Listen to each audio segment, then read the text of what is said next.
that I'd like to talk about. Good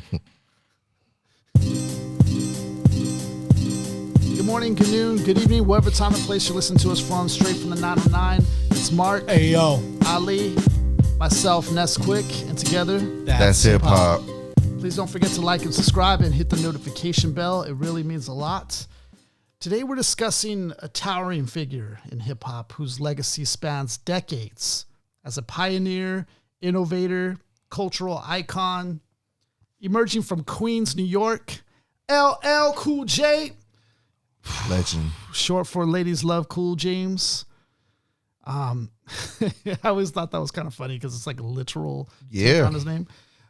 He became one of the first hip hop artists to achieve mainstream success as one of the original signers of Def Jam Records, which is crazy. At 16. Yeah, he helped solidify the label, and then he dominated the industry and established hip hop as a commercial force, which is crazy.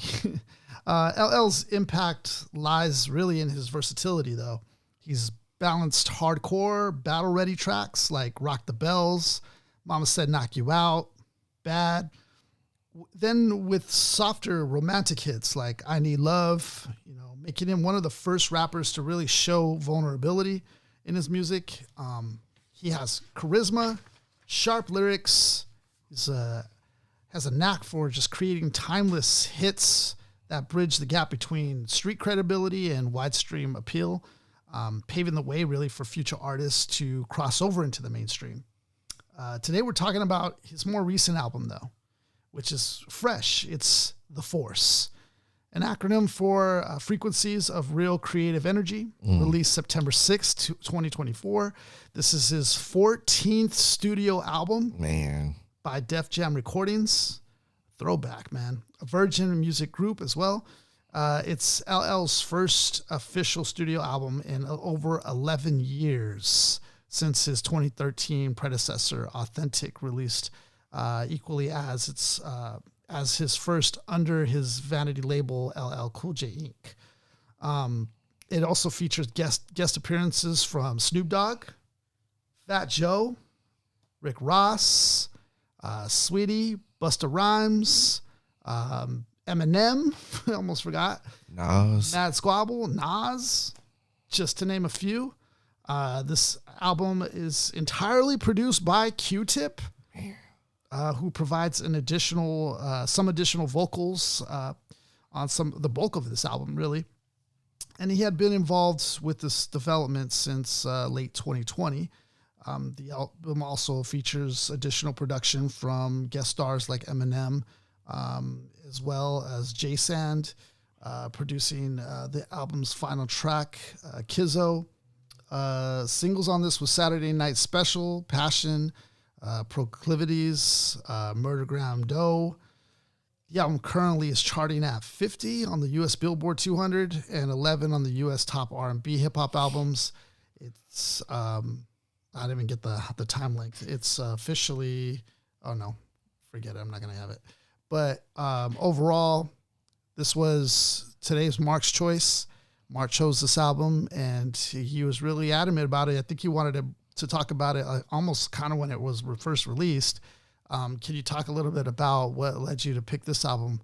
Because this is when we get to choose our album, it's like, we don't get another chance for another 2 weeks. So, nah, man, it's really important making these kind of choices.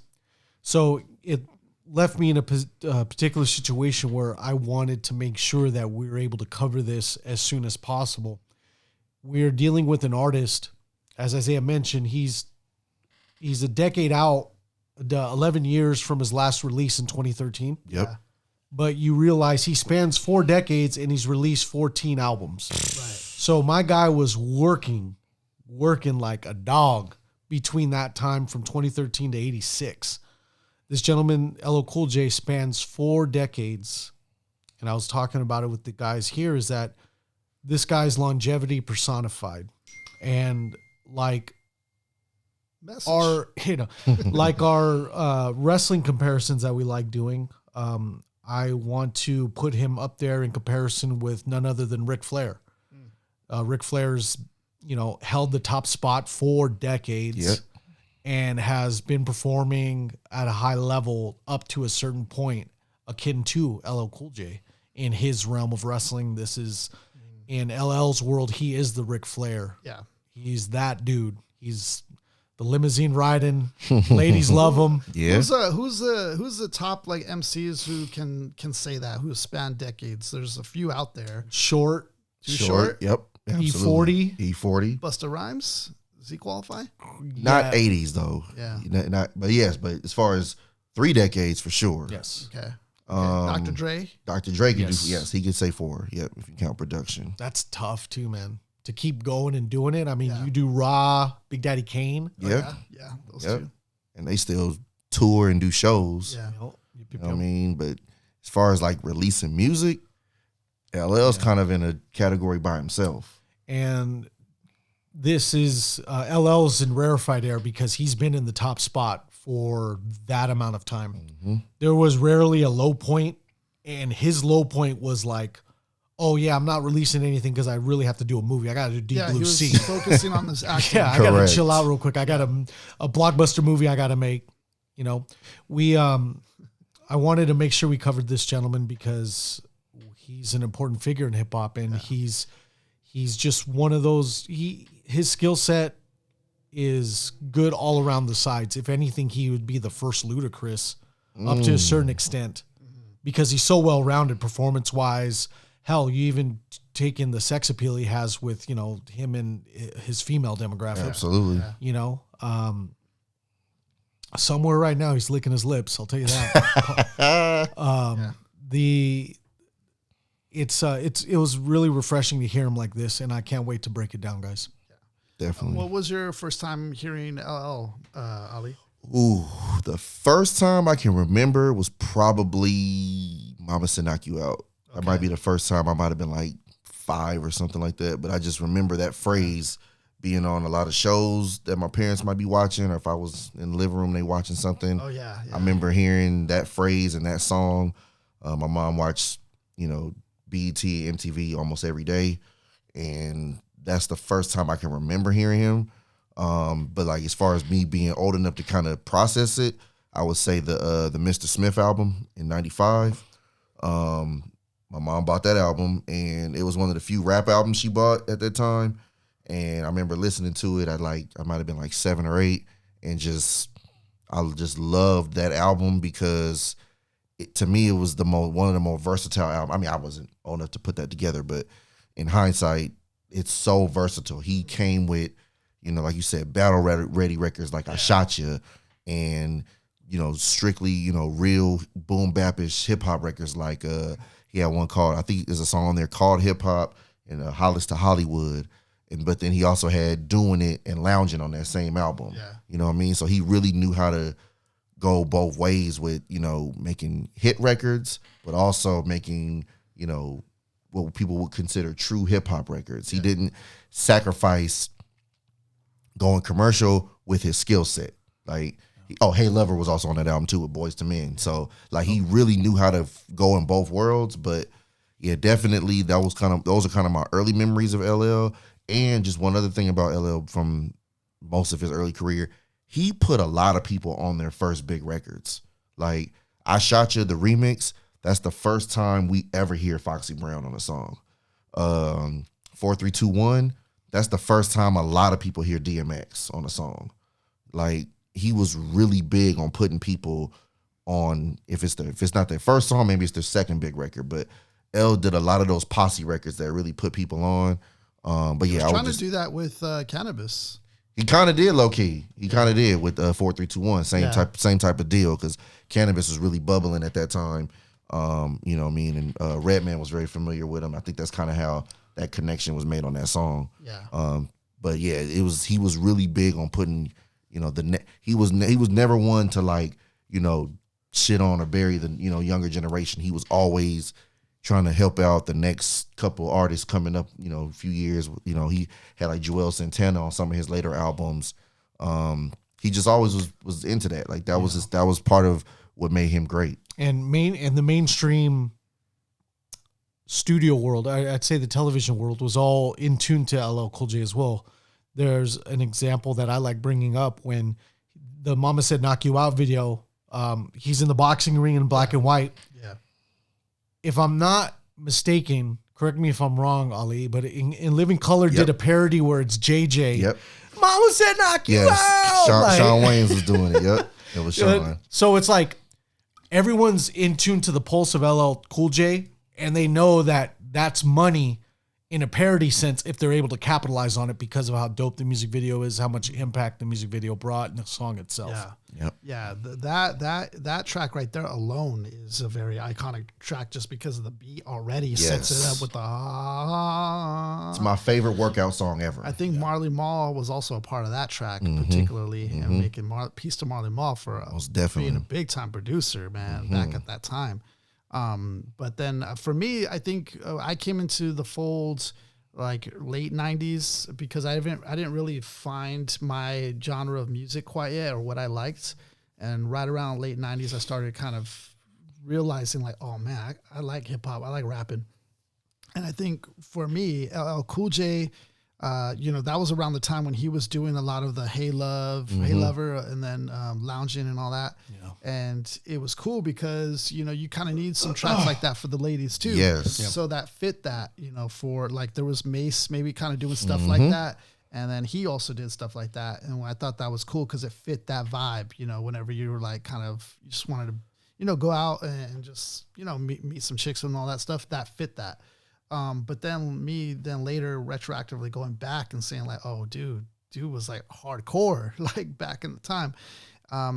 But his style changes so drastically from then when you listen to him to like now when you listen to him. Like there's some similarities, but he's like really hardcore back then. Yes. Just the energy he's putting out is like just like Mama Said Knock You Out. That energy on that track, like you would love to be just a fly on the wall to like just experience how he's delivering it because it just sounds energetic. Yeah. And you need to be energetic on that type of track. Like it's like stadium rock meeting rap for the first time. Yeah, exactly, dude. You think Queen was behind the production on that joint? For real. Man. For reals like that. And peace to Rick Rubin, a lot of LL's early stuff too. Oh yeah, Rick Rubin. A lot of rock influence in some of his stuff. Yeah, but it definitely fit. At that time that '80s style. But then to transition, not a lot of artists I think were able to transition so easily into the '90s. LL was one of those guys that figured it out. Yep. He figured that out. That coupled with youth being on his side because a decade in, he's only going to be 25 in '96. Yeah, because he was so young starting. Yeah, he also had a crazy past. I didn't know this, but like his father like shot his mother and his grandma and crazy stuff like that was going on. So even his like upbringing was pretty crazy. Like he faced a lot of that. Maybe that helped kind of lead him to be more independent and doing his own thing. I don't know, but like even that's kind of crazy. I didn't really know that. But him being a big player and the whole structuring of Def Jam, he basically built the label. Yeah, like just being and frank. Like Def Jam today is like, it's that's like the biggest label like out there, the most historic hip hop. Yeah, that have the most like historic rappers on their freaking label. Yeah, and then he nonchalantly mentions that he's actually like a co-owner of FUBU. Yeah. For the longest time, he just nonchalantly he put FUBU on the map. Yeah. While being part owner, I mean, he had that iconic Gap commercial, wearing a FUBU hat, and he was just, kicking this crazy freestyle, and the Gap commercial turns into a FUBU commercial by accident, and people start going to Gap looking for FUBU because he had the hat on in the commercial. That's crazy. And that's the impact he had at that time. He was so hot he could sell pretty much anything. Yeah. What was I gonna say? Also, he was on the Space Jam track. I love this track. What was it called? Hit 'em High. Yep, with Busta Rhymes. Yeah. And who else? Coolio, LL Cool J, and Coolio. Yep. Yeah. Like, can't get any cooler than that. the binary star of hip hop. The coolest song ever. Coolest song ever. So that was also dope. Now him like putting out this album, working with Q-Tip. What were your guys' thoughts? Just before even hearing about that, did you guys know that Q-Tip produced it first, or? So he mentioned doing his next album with Q-Tip.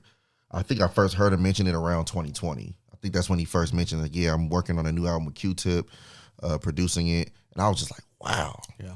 that's gonna be dope. So I was excited. I'm like, okay, whenever this comes out, I'm ready for it. Because it was supposed to be like the GOAT 2, I heard, right? Oh, okay. Wasn't it supposed to be I didn't know GOAT that. 2? Oh, okay. That I didn't know. As far as like vision wise? Yeah, I think that's what he was going for at first, but then he scrapped that and like I don't know. I think after talking about him retiring, I think he received backlash on that. And I'm actually going to kind of extend that point. Yeah. The GOAT. LL Cool J literally coined that term. Yeah. Like, that was not a term people used. LL took greatest of all time from Muhammad Ali. And now it's become a lexicon. Like Earl the GOAT, man of GOAT, and basically made an acronym of greatest of all time and coined that phrase. Yeah. Nobody was saying the GOAT before. Like before, GOAT was a negative term in sports. If you were the GOAT, you were the guy that blew the game or choked in the end. Yeah. LL literally calling his album the GOAT and calling himself the GOAT in 2000. Now GOAT is a normal, regular type. Also, In the also I have to culture. mention Rock the Bells. That name alone was taken, and you have festivals out of that now. Yes. You know, which were grand festivals. I mean, they're pretty legends. Yeah. Fun. On the lineup, which is on the cards. Yeah. That alone is crazy. Like he's done so many big things in multi areas of culture. Yeah, that's true. Fashion wise, even too. When you look at LL Cool J, you think of the Kangol. You think of like the Gold ropes, big chains, gold rope, the one pants leg pulled up. Yeah, sleeveless shirts. Yep. In the 90s, he was the first rapper, taking his shirt off for the girls, like. Yeah. Which is something you see like somebody Cent, like Ja Rule, 50 Cent, Ja Rule, now, Tupac. You know what I mean? All those dudes did that. After LL. LL did it first. Like he was first on so many things. Like, and I'm kind of going off topic a little bit, but obviously still giving props to LL. But just in doing this album and giving him his flowers and his props, I personally think, just in all of hip hop, that the greatest rap name ever, I think it's a 2-man race personally. Okay. I think it's LL Cool J, Ladies Love Cool James, like you mentioned, and KRS-One.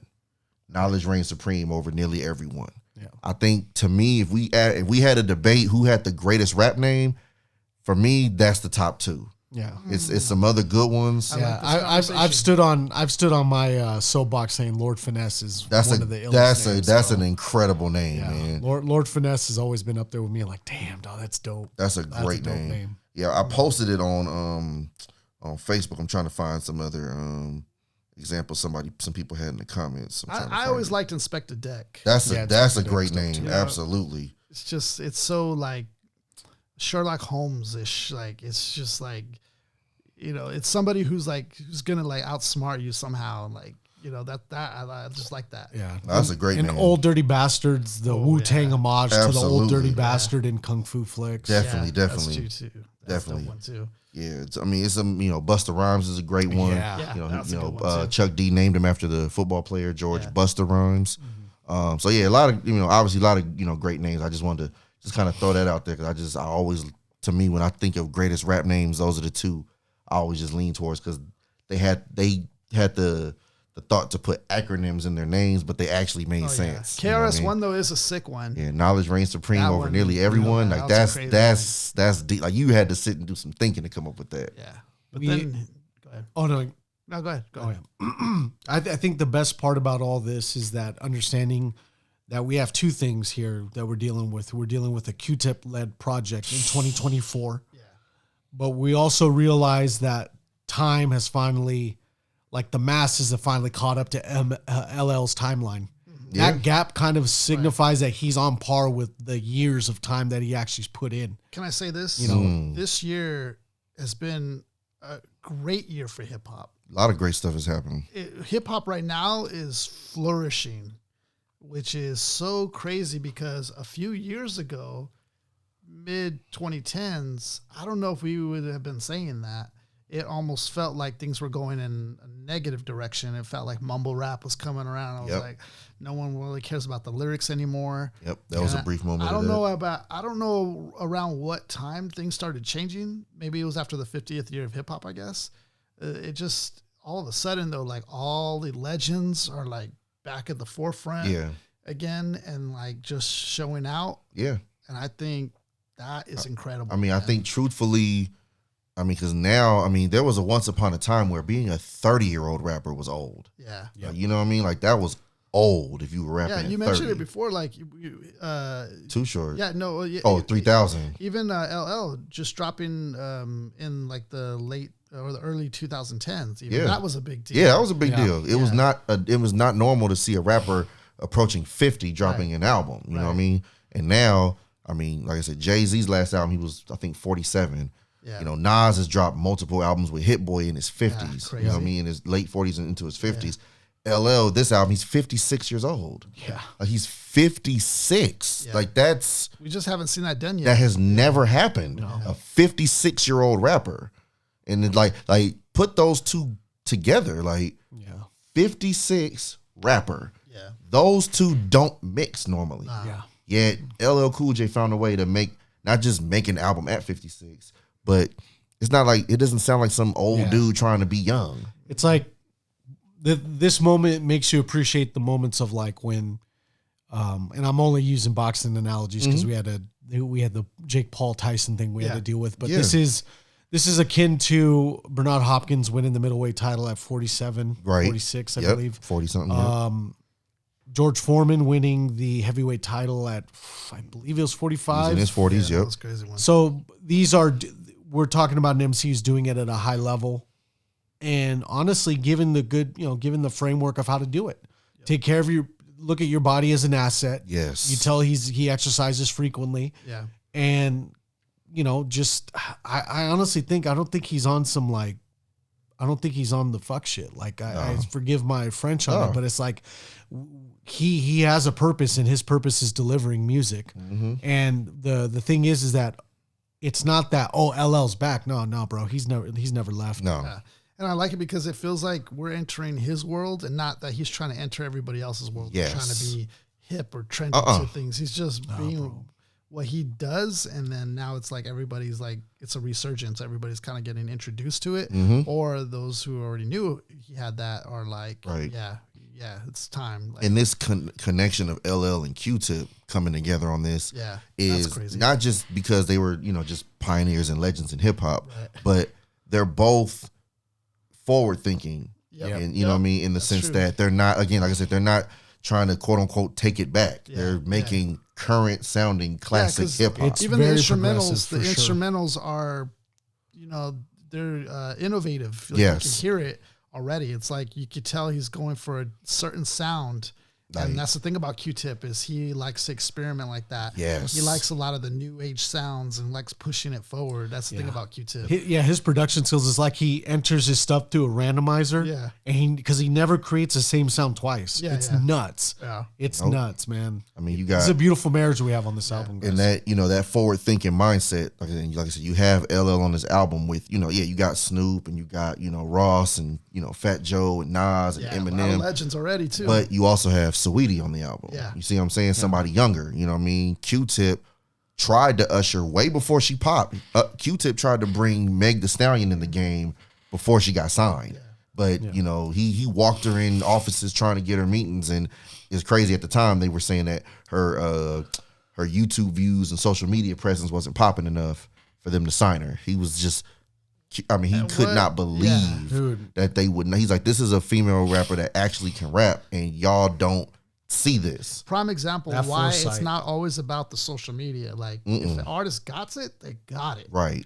Like it's gonna be undeniable at a certain point. Right. I also want to give LL credit for this. It's been confirmed in the interviews that I've listened to on the leading up to this episode. Yeah. But Don Pablito, Jay Sand, and Matt Squabbles, they aren't signed to the label. They aren't they're not any way affiliated to the label that they're doing. These were literally just offers that LL gave them to be features on there. So it's not, these are features kind of earned in the sense of like LL saw you and wanted to put you on like this. But after that, he says to a certain, I'm paraphrasing here, but it's like, they're going to take this track and do with it what they will. Yeah. And whether they build off of it, if not, but just, I wanted to, like LL's vision on it was I wanted to make sure these guys were on the last track, get their own shine and that they will. Yeah. I don't know if I mentioned it. We're obviously talking about The Force, and then this will release September 6, 2024. Like I said, it was his 14th studio album, and produced all by Q-Tip. I think I left off of there. The singles were Saturday Night Special, Passion, Proclivities, and Murdergram Doe.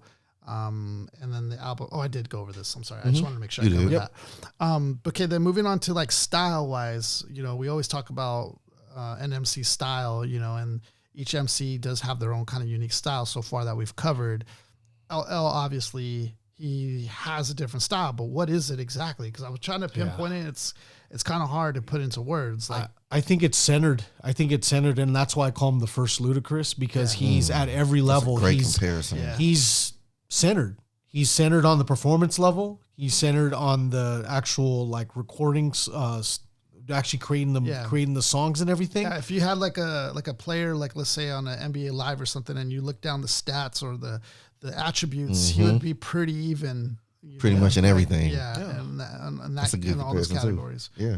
I would say like his style, I mean, because you heard, when he first came out like with Radio and Rock the Bells, his style was real like aggressive, and because that's what hip hop was doing at that time. Yeah. You had to come out, you were yelling, and it was and that's what rap was. But I feel like LL also was one of the first ones to be kind of smooth on tracks too. Yeah. You know what I mean? You heard him on I Need Love. He wasn't trying to be crazy lyrical. He wasn't trying to go over your head with crazy bars. Just that dynamic. I mean, from putting out like Bad and then to like the next single is I Need Love. Like that was like the first rap love song. Yeah. You know what I mean? And he's just talking to the ladies. Such an iconic beat too. Like, and you know what's too is that he's the pioneer in that regard, to where you can hear other people when they bite it. Oh yeah. I mean he started that style. Yeah. Like he formulated the style. I mean, from him being smooth and with the ladies, later on you get, like I said, you get Mace doing it, you get Fabulous doing it, you get like Wale doing that. Like that style of making those for the ladies joints,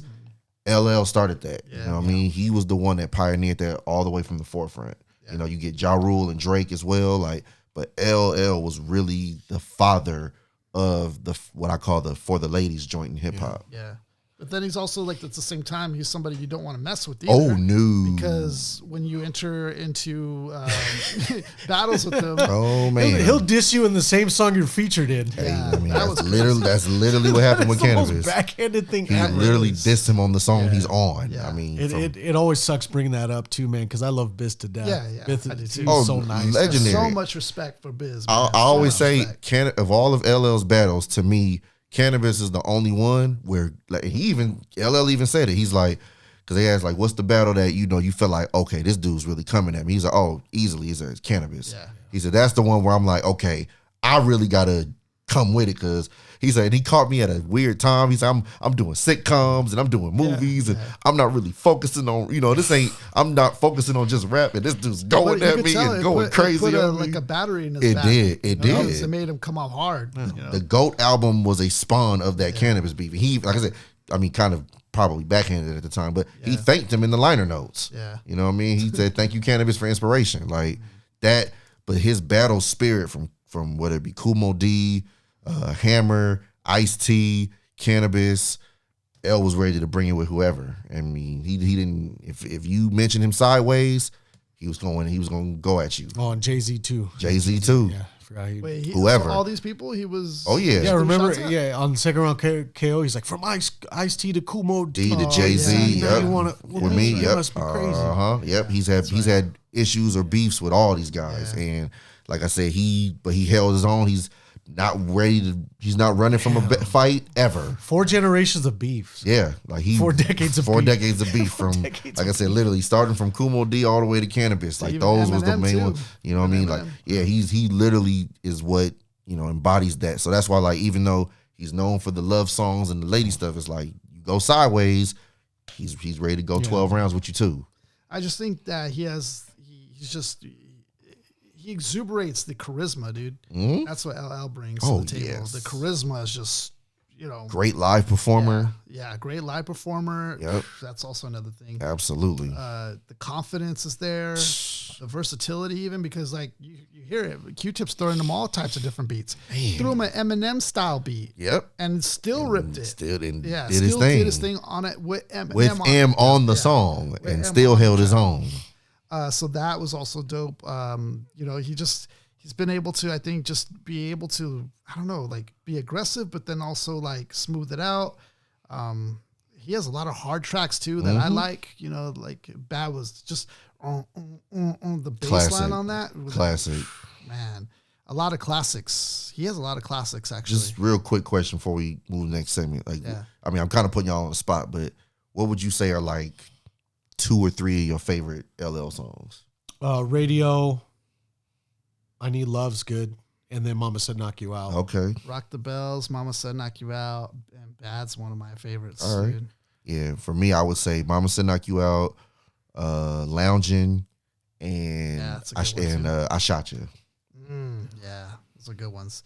Yeah, LL, dude, he's obviously praised in hip hop, and he gets his flowers, I think, for the most part. Oh yes, just because his endurance of his career. Favorite rapper's favorite rapper. Done. Yeah, everything. 4 decades of hip hop gets you in a lot of circles. He wouldn't have all these guys on the album if they didn't revere him. Eminem, Snoop Dogg, Nas, these are guys that he's the icon that the icons look up to. Yeah, they have to answer his call. Yeah, that's crazy. Yeah, that's true. Let's talk about the album cover now. Really quick, because I always compare these rappers to other outside characters or figures that I could come up with, and one that I came to mind as sports figure, Muhammad Ali. Just because of the confidence, the skills. He's sharp, but he just has so much charisma. The GOAT. Yep. So the reverence from others. Yeah, the reverence from others, and he's also one of the pioneers and one of the early fathers of this. Yeah.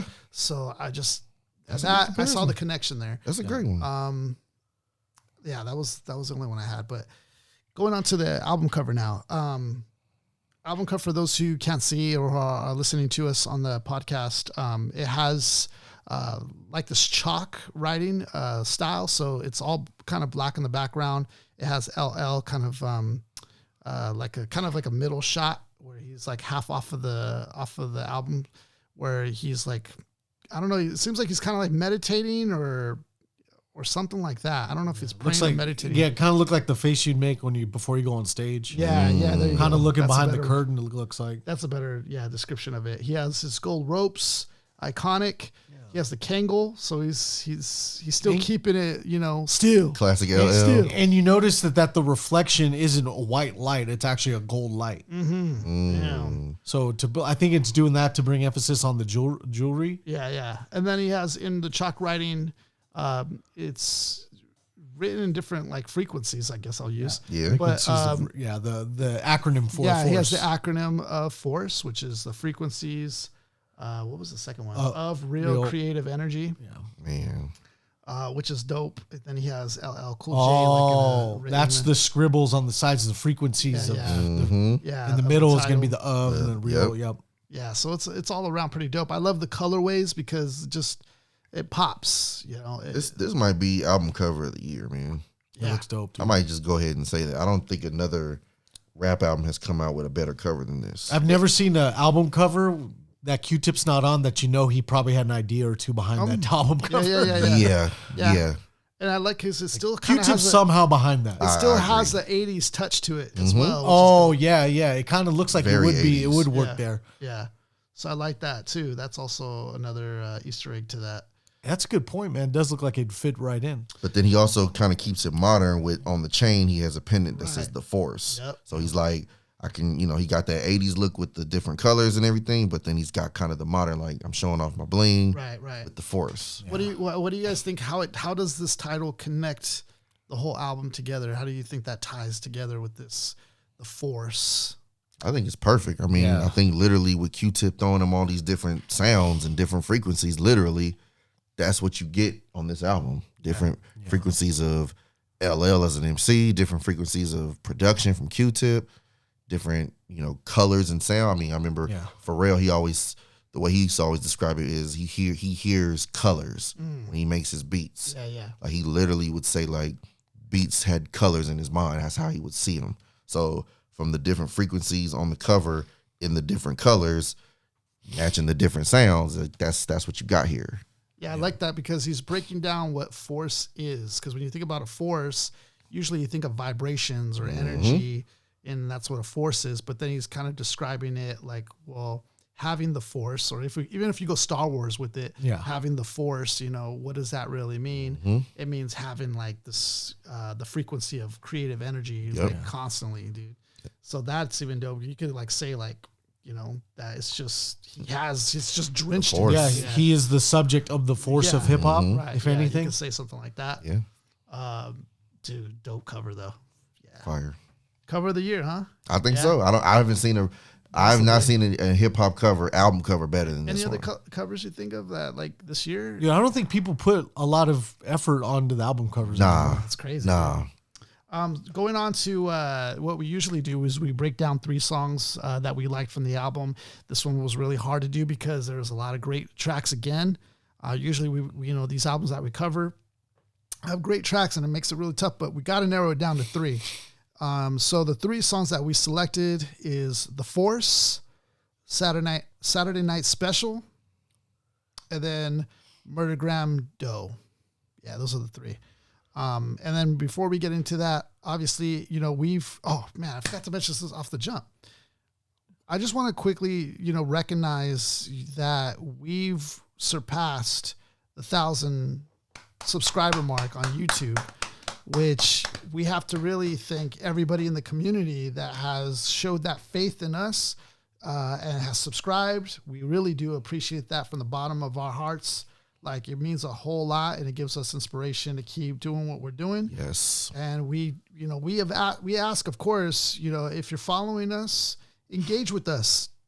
Like, comment something or, an experience you had, or maybe some insight you had with the artist, or, your experience at the shows, or what's your favorite bar from one of these artists, or who you want us to cover. Like, we're into all that. Yeah. And diving into the demographic, the actual analytics of our YouTube channel, we realized and we saw that the overall the people who like absorbed our content and aren't subscribed are in the 90th percentile. Yeah. So 10% of our viewing audience is actually subscribed and listen and actually along with the ride. Right, yeah. There's 90% of the people who are just visiting, ninja watching. Yeah. And it's like, we need you guys more than ever because that'll definitely help boost the numbers. For sure. I don't know. I think math wise, it's going to 10x. It'll 10x the channel by the formula that they're giving us. Yeah. Can you imagine? Just because we're already getting so much watches, but they're just not hitting the button. That's it. Yeah. So like that would increase dramatically. Definitely. And it's all just for the love of music. That's what we're doing this for. We're doing just to showcase these artists, what they're doing, and we just want to like show them love in a different way, breaking down their actual lyrics. Not a lot of platforms do that. You know, they'll talk about stories and stuff, but we're getting into the actual music, how they impacted culture, and, breaking that kind of stuff down. So we're one hell of a nonprofit hip hop podcast. Yes, we're nonprofit right now. Right now. So so please subscribe to us. If you're watching right now and you haven't subscribed, go ahead, hit the button. We'll wait for you. All right, thank you. So going on now to the music. Yep. The first one we got coming up is The Force. I think we landed on The Force because, one, it's a title track, but then LL just really shows like the grit, man. He just goes off, starts spazzing, like so it's pretty dope. And the beats on piece to Q-Tip on the beats, man. Like we said, man, very experimental, but then at the same time still keeping true to the hip hop essence of boom bap and just. That's such a cool thing. It's like he's experimenting, but he's still keeping it true to the roots. It's futuristic classic. Yeah. So peace to him on that. Man. Ali also chose this one as well, so we both kind of landed on that. I think even Mark did, or I'm not sure. You had another one on a third one. Yeah, I think this one was unanimous with 2. Okay. Yeah. So we'll talk about the Wait, honorable unanimous mention. with 2. Unanimous with 2 out of 3. Yeah, that makes sense. We'll talk about the honorable mention later. Go ahead, Mark. Smooth as Luther Vandross, down at St. Andrews, charter on the yacht while we bopping the pop smoke. Somebody tell immigration the cases is wardrobe. Succulent juices, we sip Petrusas in Bordeaux. Let's start there. Already, we got a lot here going on. I just recognized that he shouted out Pop Smoke. Yes. Which I didn't really catch the first time around. Yep. Mm-hmm. That's also pretty dope. The fact that he's keeping, he's in tune with what was going on. And, yeah. I mean, even though he passed back in 2020, for him to Mention bring this him stuff. up is dope. Yeah. Giving, paying him his props. Painted the picture of him in a yacht on the French Riviera. Petrusas in Bordeaux. Bordeaux's a city in France. Mm-hmm. The never losing my memories of farmers and old gold. Before check out the melody, his neck was a light show. That's light though. So Rakim's necklace. Yeah, just shining. Yeah. Always got to come with the right flow. We like dough.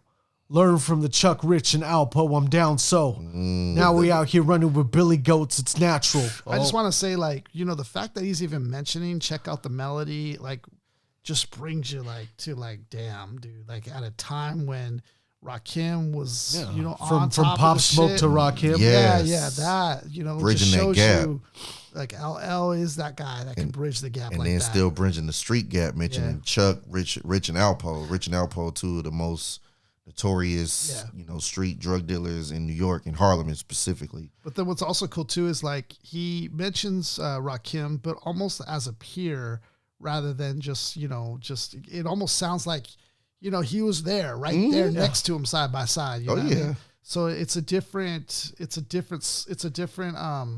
sort of I don't know what the word I'm lost. Because they're around the same age. So most rappers, when they mention in Rakim, they're looking up. Whereas LL's looking at them side to side. Yeah. It's a different flex, I think. It flex than others, Absolutely. Because one you can mention Rakim and give him his praise. They're but 2 to you're 3 fan. years on the age gap. Yeah, you're as a fan mentioning him, and LL saying it in a position like, "Hey, yo, I'm shoulder to shoulder." Yeah, so that's dope. Now we out here running with Billy Goats. It's natural. So goats, Billy Goats could be alluding to that. Speak game on the seaplane. Now the blue faces matching the deep waves. So maybe an homage to Blueface as well. But now the blue faces matching the deep waves. Shorty took the pick solo so no one sees things.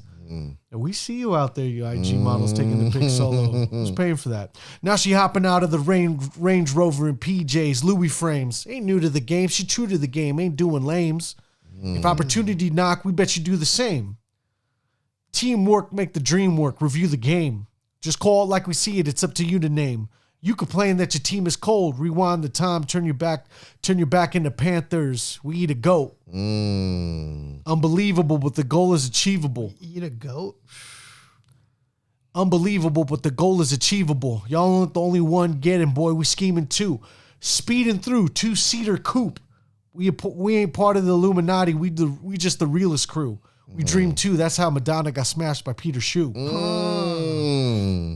Yeah, and Peter Shue was another notorious street dude from back in the day. And I mean, LL used to run with all these cats, and but it wasn't a participant, but he was around, so he can mention it from first person view from what from basically just from being around. And by another fun fact about this song was actually co-written by Michael Jackson. The legally, because he used Michael Jackson in the chorus, Michael Jackson's a writer in this song. So in 2024, we have a Michael Jackson, a song written by Michael Jackson. Yeah, he sampled "Don't Stop Till You Get Enough." That's crazy. Yeah. Yep. That's crazy. Yeah. I like technicalities, man. Yeah. So technical. Yeah. LL Michael Jackson on a track in 2024. Come on, That's man. pretty crazy. Asterisk. Is The he force. I can't remember. It's got a lot of Michael power Jackson in. singing? He's singing this hook then. Yeah, right? Yeah, it's the intro to "Don't Stop Till You Get Enough." Where he's talking. I was wondering, It's got a lot of power, and it make me feel like, oh, That's sick. yes, sir. Lee. I'll go first too, I guess. Chefs in the kitchen while we out flying fishing. Water so clean you can see the fish pissing. Convos on the speedboat. Just listen. She's serving for the bikini and the signature edition. Oh, the Birkin. The Birkin. Yeah, Birkin. Oh, bag, I'm sorry, yeah. I missed that. Birkin and the signature edition. VVS to death because we understood the mission. Now we sky dwelling, rebellion against the system. Bad boys before P. Diddy and the Pistons. Double being in there. Like that one. That one was sick. Doing better numbers than Harvard mathematicians. I said that weird, but that was still a dope rhyme. Farmers Boulevard, Coolin' 9, double parked on the eat with them paper plates. She got to hustle smart. Someone caught a bullet. Then they ain't talking about the charge, the force. Inspiration for my soldiers walking in the yard. Open seas at high speeds, floating like a god. Feel the breeze, sip Chablis, bust open a cigar. Over time, her tan lines look like a work of art. Ooh. Yeah, man. Those tan lines. Hey. Yeah. Mad at it. Now the hub, but she popped bubs in hot tubs, and she loved to lay on plush rugs for foot rubs. Look at that wordplay, man. Now the hub. Let's slow that down. But she popped bubs in hot tubs, and she loved to lay on plush rugs for foot rubs. Yeah. Bars. Yeah. So what's up? You feeling the force? We got plugs. Put you into power. Plug you in and light you up, bruh. It takes the team to get a chip. Medallion swinging. Money machines in the whip. If you want a bankroll, follow the code. Don't slip. You can't get frustrated, king. We don't quit. Getting money is automatic. That's why we drop sticks. If we wasn't doing this, it'd be 99 bricks. So we ain't glad we on the yacht with the boss and doing some real shit. LL, man. You still doing it, bro. Still got it. Yeah, Still got it. I like this because he's like just breaking down the game and like Guys, feeding you wisdom at the same time, like at it, like and all while being on a yacht. Yeah. All while flexing on you. Yeah. And it's in sky dwelling. That's a Rolex. Yeah. You know what I mean? Like he's talking that lavish life while still giving you real game, while relating it to the streets. Yeah. Like he got everything in this or song. showing you that he sees it, you know. Mm-hmm. Yeah. A song that reminds me that's a little bit close to this song is Allure from Jay-Z. Oh, okay. Yep. Talks about the You're right. It talks about like the lavish things. Yeah, Mm-hmm. you're right. Mm-hmm. Yeah, Nice. That that's true. Good stuff. Yeah, that's a good one. So we're going on to From the Force. Then we're going to go on to Saturday Night Special, which is the track right after this. Yep. And for me, with this song, this is the first song I heard from the album. Yeah. So this is the song that got me excited about the album. I heard because he put the video out and it looked like it was black and white, so it looked like the Flavor in Your Ear video. That's what it reminded me of. Yep. So you had LL, Rick Ross, and Fat Joe. So he's bridging multiple eras and multiple regions and kind of just bringing it together. Like he really I just love this song, man. I love this song. And honorable mention, Spirit of Cyrus. I thought that was a great intro, Absolutely. Great beginning to this whole album. Set the tone, and just really gave the introduction to what you're about to experience and hear, and it did a great job of that. So Saturday Night Special. Go ahead, Ali. It's your turn on this one. So many different hustlers you meet in the game. Shit is cold. Don't put your trust in them. Let me explain. The greedy killer. He want to fuck hoes and get the money, but he quick to feel disrespected. One slip of the tongue, one word selected. Bullets drilling in your melon when you least expect it. Number one priority, self-preservation.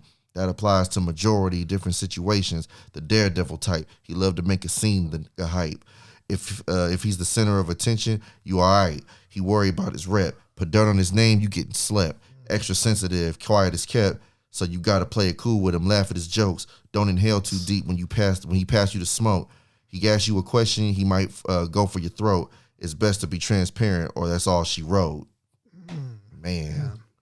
Just the fact that he's just breaking it down. Yeah. Dude. Just breaking it down. That's a true breakdown. And that's the thing about LL is like we can really get the blueprints in hip hop through LL. You know, he's really been one of those dudes that he's early, dude. Early. Giving you game. Early on that. Early. And the thing I like now is we're seeing things from his perspective, which is cool, you know, and seeing how he sees it, and it's dope. Dude, For sure. I love it, man. Talking about the hustlers and everything. Yeah, speaking of the Hustlers, verse 2 with Rick Ross. Maybach music. Living like a villain, sipping villain out of the glass, million on the wrist, quick to skip a battle rap, Corvette club, waving Maybach flags, 100-foot yacht, jumping waves, running laps. really just want to smoke, really just wanted peace. Who's wanted the most might end up with the least.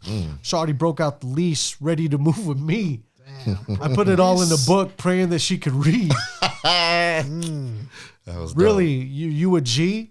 Just want to see. I'm running the numbers up. I still feel like I'm in the. I feel I'm still in the lead. Tentacles in the street, criminals getting creamed. So the tentacles of him, like probably different sources and streams of income. Yeah. Tentacles in the street, criminals getting creamed. The 7 Series new Beamer really is not a thing. Always getting money, still hustle to the max. Always keep it real, always getting it back. Bitches comes with thrills. All I want is cash. It's on the rise while I'm charging a tax. Biggest. Always keep a word. Always keep your word. Always pay him back. Always keep your word. Always pay him back. The hook was so simple, but you felt the vibe of it with that beat. Yeah, because it commands a lot, man. Keeping your word, paying them back. Like, man, that was deep. A lot of people find it hard to do that. Damn, dude. Then you got Fat Joe on this too. Like, damn. Okay, let me go ahead with that one. Then there's the boss player. He got a shrewd intellect. Pow, pow, pow, pow. He thinking big picture. He patient with disrespect. He always keep his word, but there's pressure when he collect. He keep the blicky close. He's smart when he invests. Stay away from his hoes. That'll keep you out of mess. He act like you treat him cold, but that's just a real test. Keep your jokes to a minimum when wifey is around. Remember, he's the man, and fuck how it sounds. Give you shirt off his back, cross him. That's that. Yeah, so he's charitable, but you cross him, that's it. That's a dope little verse there. He give you the shirt off his back, but cross him, and that's Who that. was that? Was that all three of them? That was LL. With Fat Joe kind of on the ad libs a little bit at the end. ad libs, that's what it was. Yeah. Okay. I think Fat Joe came in at the second part of that verse. That's right. Yeah, and then he has the 4th verse at the end. Yeah, yeah. That's right. And he goes, always keep it real, always like crack. About kicks I could teach you. Just blew a mini mansion and then landed on some sneakers. I brought the purses to the verses. Been bodying shit, big boy hearses. Stained careers like windows in the churches. Brought the yay to the trap this Sunday service. Always have a gauge, always had the Mac, always move weight, always move the pack, always keep your word, always pay it back, always keep it real, always like crack. Yeah. Peace to Fat Joe too, because I know we kind of like, you know what we talked about him as far as doing the performance on it ain't his fault, it's the Yankees' fault. It's not his fault, but blame the Yankees for that one. Yeah. But Fat Joe, man, they pushed him out there like, hey, get out there. Get out there and rally us up when we're down 2-0. Get the hell out there. You know what I mean? Peace to Fat Joe though, because man, such a big player in hip hop, in the game, gosh. in the scene, making so much connections. Yeah. I mean, he's the one that discovered Big Pun and like, you know, almost signed Eminem. Yeah, he's legendary in his own right. Yes. And while L got the 4 decades, Fat Joe got 3 of them. Yeah. You know what I mean? Also too, to go toe to toe with like Big L, like digging in the crates. Yeah, that's something that he can hang his hat on, because he always used to say that. It ain't easy trying to go with. Yeah, Fat Joe always used to say, like, I know I'm nice. I know who's nicer than me, but I always knew who was nicer than me. Yeah. But no one was ever gonna embarrass me on records either. Yeah, like, I'm people think I'm not that good. No, I'm just rapping next to Big Pun and Big L. Yep, I'm nice. Don't get it twisted. That's crazy. All right, so we move on to the third track. The third track is going to be Murdergram Doe. Oh yeah, Murdergram Doe. How can I forget?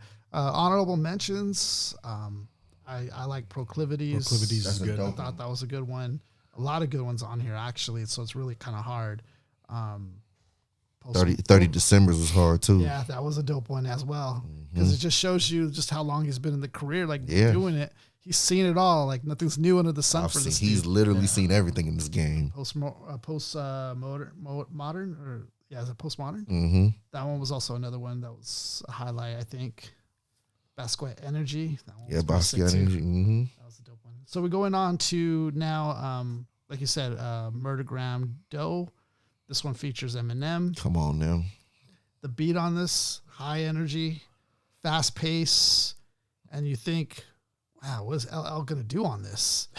Right. Yeah, and dude delivers. And if you haven't listened to the first Murdergram, he kind of goes in this same pocket of just rapping as fast as he could. So it's almost perfect. Yeah. It's literally to do this with now Eminem. With Eminem to do it on the second one. Yeah, because The first one was on Mama Said Knock You Out, and he went crazy on it. So for this to be like the sequel is perfect. Yeah. And they also, in the music video, pay homage to LL's sophomore album, Bad, as well. And that is also cool. Yeah, with the background, the album art. So that was also cool because it just like came full circle. Now you bring Eminem in the fold, and, you know, Eminem's going to do Eminem. Right. So that's pretty dope. Do you remember the first time you heard the legend in leather? The career ender with the road killer struck to the fender.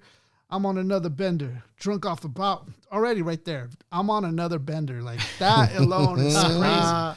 Yeah, drunk off the power that make a coward surrender as I devour contenders. Oh, dude. It's funny because he could really rap like this all day if he wanted to. And the thing about it is when you rhyme, and this is from my perspective as a writing as an MC, whenever you go with the power, shower, coward, like it's a very limited resource when you start to rhyme with power, shower. He pulls it off in such a clever way, though, and that it doesn't sound played out either. The way he pulls it off, that make a coward surrender as I devour contenders, and I think he pulled that off by pulling surrender in there, kind of mixing it up. Talking foul of whoever, your head is about to get severed. Then I bounce it with the pleasure. I'm pouring out amaretto. Homies, I like the word bend. Amaretto, bended it. Homies, I won't forget them. So tap the bottle and pour it. Supermodels, I ignore them. Just ignoring them. I done smashed all the bad chicks, bro. Like these other ones is just regular, bro. Later on, it's like porn. Reincarnation of the Ripper. I give stitches and chest zippers. Chest zippers. That's crazy. So the Ripper, his other nickname as well. Yeah. Cinderella's got propelled out of their glass slippers. Time is ticking, giving ass whoopings. How we keep it cash flipping. Dude goes off, dude. Crazy. Then verse 2, you have Eminem and LL. So I guess they do like Eminem does like the ad-libs here. I can't remember, Ali. Yeah, I think this is Eminem starting, and then LL kind of does the backgrounds. Okay. Who got that one? What? A super duper switch up? I can't understand a word you're saying. I think you have cerebrain, about to finish you like polyurethane.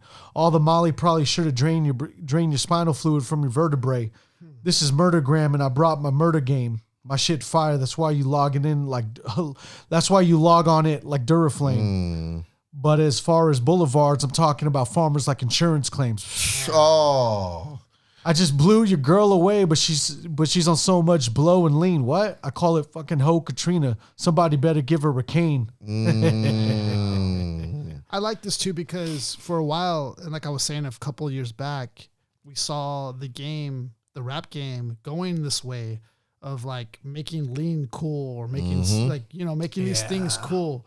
And that's the problem I felt like, where it was like we weren't sure what direction this was going in, but I like that it kind of like came a little bit more full circle now. So now it's like cool for Eminem and LL to call these guys out on their shit. Like that's dope. Elder Statesman. Jay-Z also did that too. He goes, I don't pop Molly, I rock Tom Ford or something like that. He did that too. Kind of flipped the game on them. Absolutely. Verse 3. And that's on everything. She loved my heavy chain. My yellow diamond shining, got her whipping like lemon meringue. Stripping in front of the gang. She slipping inside of the range. Quick to go out with a bang. It's like I threw out a grenade. Man, he's just floating with this. Right. Quick to go out with a bang. It's like I threw out a grenade. Once you pull the pin, that's when the killing will begin. You feel me pulling off your skin. Not wasting a bar. Not at all. Not wasting it. At all. I really came to get it and deliver. Murdergrams. Turn over your ambulance, 30 bullets in advance. Candlelight and crying fans. We gonna win it by a landslide. You behind, you testing my rifle. Give blessings to my disciples. Professional, I'm a sniper. Like 8 miles away, me and Marshall doing murders. 8 miles. 8 Mile, Marshall. Like 8 miles away, me and Marshall doing murders with dirty burners, break them down and melt them in the furnace. Yeah. And I have to say, like, I heard that track Busta Rhymes and Eminem did because they did a collaboration, and that track felt like just Busta Rhymes and Eminem. You can imagine, you can look it up. Crazy, but it didn't feel as synergized as this track one. Feels. I agree. Yeah, I agree. Because there's two people doing the same exact thing. And with this, it's a great contrast because both can deliver lyrically, but they do it in different ways. Yes. Yeah, and they both help out the track. Whereas, and I don't mean to talk bad about Busta Rhymes and Eminem's track, but it just didn't feel like that. It didn't feel like the way this feels. It was almost like overkill. Yes. You know what I mean? Sometimes you can, when you got two people going at that style, it's like comes like, oh, whoa, okay, hold on. Yeah. Yep. Exactly. All right, so we're going to, is there a bridge? Yeah, there's a bridge here. Unapologetic, and we're going to cause a headache. Me and L about to set it. We about to murdergram it. Any one of y'all could get it, so you might as well forget it. Either way, you'll regret it. Cemetery's where you're headed. Oh, damn, dude. Verse 4, LL. The message in the chorus. You bastard got nothing for us. The overlord is the rawest. I ain't talking about a rental car when I'm pulling the Taurus. This Halloween, them candy bars will get you killed in the forest. Candy bars. So Hansel and Gretel, I think. Yeah. Oh, maybe. yeah. That's right. Yeah. Hey, Hansel and Gretel, we are lyrically lawless, stacking money, hoarders, slugs that you make you forget all the slick ass shit you thought of, blow your mind with the sawed off. Just when you thought it was safe, we busting at you from the wraith, then hitting a donut. Ain't nothing sweet when we come to play. Just hitting donuts. Hitting a donut ain't nothing sweet when we come into play. Yeah, that's a dope bar. Busting at you from the wraith, the Rolls Royce. So we still got money over here. You know what I mean? Work in a Rolls Royce. You know what I'm saying? And I like that busting donuts because it's reminiscent to the real Slim Shady in the music video. He busts donuts. That's also a cool play. Verse 5. You want that, Ali? Yeah, I got you. Back. When I say that you ain't fucking with moi, I do not mean kisses blue, but I got the potential to fucking flip when I mention with a pinch or two, come back with a vengeance like Jack the Ripper. To rip it, just give you a sample of fucking snippet like scissors do. Now when I hit the booth, I think of the days of old when I was quick to fool. Used to fly off the handle like a fucking witch's brooms. Man, that's a sick bar. I called it plucking flowers because I was so quick to pick up a tulip. So quick to pick a tulip. Tulip. See, I got like almost like flowers. Yep. Tulip, flowers. Yep. That's hard. I called it plucking flowers because I was so quick to pick a tulip, like it's petunias, sick medulla. But thanks to Cool J, he created a monster. Spaghetti sauce and mozzarella on a tray full of pasta. You get a motherfucking train killers on you. Train killers on you. Train killers on you like lasagna. Man. Trained killers on ya. Yep, like train kill lasagnas. That's crazy. There's still wordplay in hip hop, ladies and gentlemen. You got a couple motherfucking train killers on you, and I'm just being Frank Sinatra when I be saying that I keep the shit gangsters, mobsters. But when you got fanatics going crazy, they mob you, looking like organized crime because you can't get a mafia. Oh man, and all your motherfucking enemies, they want to off you like Hoffa and dump your body like Lake Minnetonka. That's how you know you fucking saw, and you say that's how you know you fucking saw. You came and you conquered. Vinny Vitti Vici stomping and making them bonkers. Now women treat me like BDK, the king, and they feed me grapes. Oh yeah, long live the king. Long live the Kane album cover. Yep, had ladies feeding Big Daddy Kane grapes. Now women treat me like BDK, the king. They feed me grapes. Either way, I got more on my plate than all you can eat buffet. So better pick a BC date because your history is shady. As they about to set it on the TV tray. Man, I see the way people say I'm so evil. What? They fucking thinking I'm Timothy McVeigh and my DNA are exactly the same. But when I leave this game, things just ain't gonna be the same. But it's in need of change, and I'm the meter maid. Oh, come on, man. But it's in need of change, and I'm the meter maid. Go ahead and crack a bottle because it's E and J. Damn.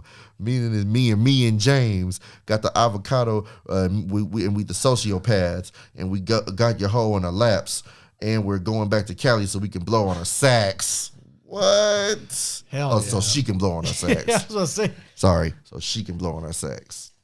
That's crazy, man. Crazy. That bar with the meter maid thing is crazy. We need a change, and I'm the meter maid. Crack a bottle because this is E and J. Now M went nuts on that last verse. But he did so just enough where it still bigs up LL. Oh, of course. Yeah, that's what's dope, because usually Eminem, he is ruthless. Oh, he'll kill you on your own song. He will kill you.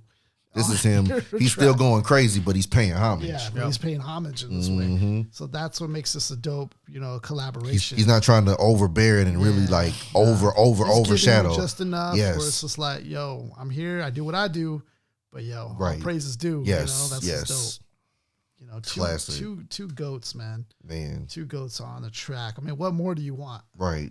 Are you not entertained? Are you not entertained? Gladiator 2 coming out soon.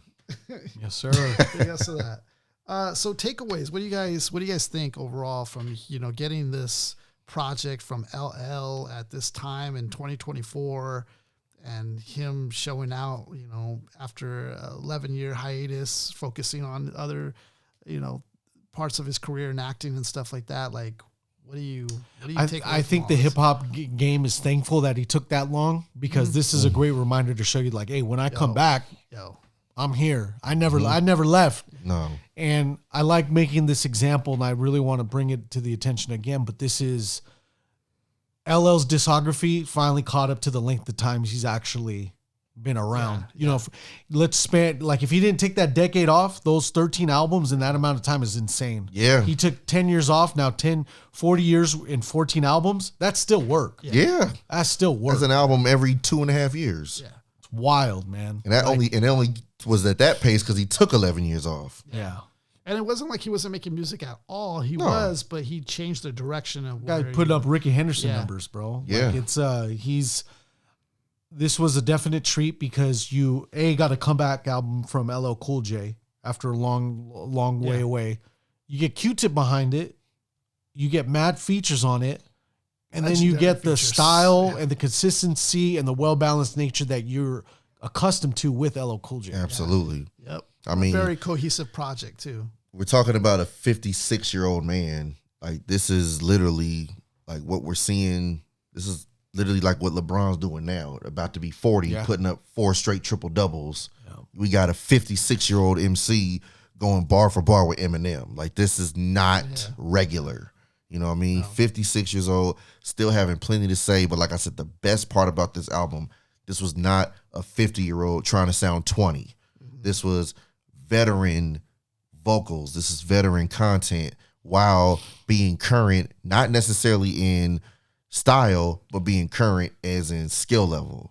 You know what I mean? That's where he stays current in, how he's delivering the message versus me trying to be, making something. Because, like, this isn't a bunch of club music. You know what I mean? No disrespect to club music, but I'm 56 years old with a wife and grown kids. Like, you know what I mean? Yeah. What would I be doing trying to make a bunch of club music? Yeah. But so y'all got something to vibe to. Let me make Proclivities with Sweetie here. Yeah. You know what I mean? So he still threw one of those in there where it's something kind of smooth, nice little vibe, something the girls could like. You know what I mean? But for the most part, this is a grown man doing grown man rap. Yeah.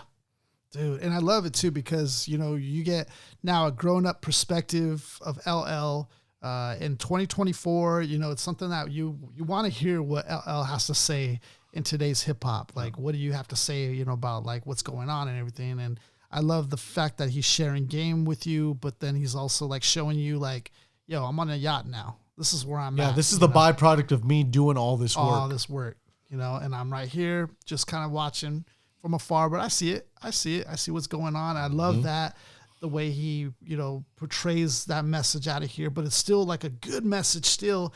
It's like, when, MF Doom talked about food, there's different types of music that's good for you and bad for you. Different type of foods that's good for you and bad for you. This is one of those foods that's good for you. You know what I mean? So that's also another dope thing. And I think I don't know if the younger crowd look to this and be like, that's what we want to emulate and do for the future or not. But nonetheless, I think when you have music like this, timeless. His career should be studied, period. Yes. Yeah. It's a blueprint. And, like, if you look back at all his old works, they're ageless. Like, you could still listen to his old stuff from back then and it still work. Yes. Like, I Need Love still works today, to this day. Yep. So that's why Ali said, that's where you should take lessons or learn from this dude, because he's showing you, how to do it. So that, coupled with working with some legendary producer artists in their own right. Yes. Yeah. Crazy. the creator of GOAT. Literally. He literally coined the term GOAT. That's crazy, man. It's crazy. So peace to this album. You guys got to check it out if you haven't checked it out. You know, it was definitely a dope listen. Peace, Mark, for choosing this one. This one was dope to catch something fresh. Yeah, fresh. Usually we pick older albums, but this is a dope one to get into. I was thinking, man, even a common one, the common with P Rock. Yeah. Yeah. Our backlog's insane right now. We'll get there. We'll get there. So if you guys haven't followed us, make sure you guys are subscribed to us or following us on the Spotify or Apple Music or Google Play. We're also on there too. So if you're working out and you just want to hear music stuff, you can, it's perfect. Or if you're on the ride, driving to work or something, whatever, make sure that you guys are following us and listening to that. To the majority that listen to us, please subscribe. Yeah. Like I could say that claim with full confidence knowing the stats now. Yes. Go ahead, man. Let them have it, Mark. To the MCs, if you drop a mic, drop a like and a sub. And LL Cool J. Feel the force. Deepest, bluest, my hand is like a shark's fin. It was in a tub of water. And we are the GOAT. You don't want that mic. You don't want to have that. You don't want this mic in my arm and turn it into a time bomb. LL Cool J is hard as hell. Yo, I see that mic on your arm. Can I borrow it? No, it's like a time bomb full with Excalibur. With the caliber. Excalibur. Excalibur.